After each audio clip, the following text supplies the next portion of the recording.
I mean, still to this day, we take great encouragement and hope in thinking that we serve the God of Abraham, Isaac, and Jacob, the God who sent 10 plagues to Egypt. Well, it's wonderful that we're able to speak of the 10 plagues of Egypt rather than the one.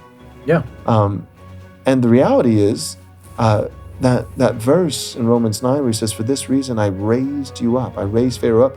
It's almost like a picture. Imagine that God with one hand is holding Pharaoh up, so that with the other, he can actually show off, his right hook, but actually show off 10 punches instead of just one. And the only way that he can get to 10 punches He's got to hold him up is higher. with his other hand, he has to hold Pharaoh up because Pharaoh doesn't have the fortitude to withstand even one blow of God, much less 10. Yeah. And so God is, in his sovereign power, he is bringing down his power on Egypt and Pharaoh and simultaneously propping up his opponent so that he can show more of his power and his faithfulness to his people. Well, likewise, in the same way that God supernaturally hardened Pharaoh's heart, Pharaoh consciously chose in human agency to harden his own heart, and yet God also sovereign, both are true. God hardens Pharaoh's heart supernaturally in order to prop him up so that he might display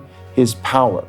Well, in the same way, I would say, or in a similar way, God also wanted to display not only his power and his judgments, which are terrible and awesome, but he also wanted to display his mercy, his slowness to anger, his kindness and grace. So what did he do with that? Well, in the case of displaying his judgment and power, he selected Egypt and Pharaoh in terms of showing off how much mercy he has in the tank. Yeah. He chose Israel. And he sustained Israel with one hand for 1,500 years, give or take. And with the other, he lavished on them century after century after century, generation after generation after generation, loving kindness. Israel, the point is, Israel does not stand in the Bible as an example of what it is to follow God faithfully. Yeah. They serve, apart from being the avenue, the agency by which God would bring the Messiah into the world, the seed. Beyond that, outside of that, one of Israel's only primary purposes throughout the Old Testament is to serve as a powerful, profound demonstration of just how merciful God is. Yes. Israel does not show the faithfulness of Israel. It shows how patient God could be with arguably one of the most stiff-necked people on the planet. Yeah. I mean, Jonah goes to Nineveh.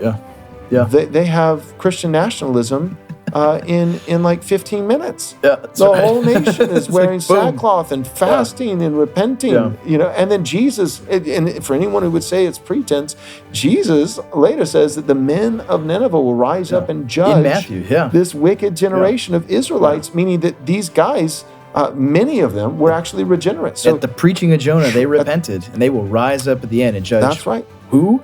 This That's right. So generation. You see outbreaks of just incredible repentance and salvation among all these other nations, among the Samaritans, among the Ninevites, but like again and again and again with Ruth, some profound statements. The Queen of Sheba comes up to Solomon to learn. Nebuchadnezzar converts in the end. Yep. All the Babylonian king, he's brought low and humbled and converts. And then there's Israel.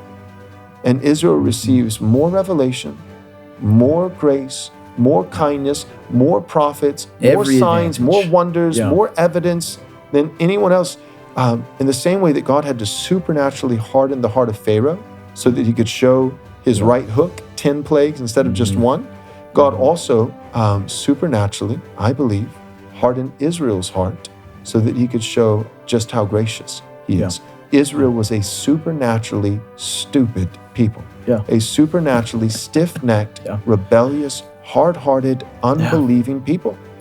Egypt wouldn't have done what Israel did. Assyria wouldn't have done, only Israel. Only Israel.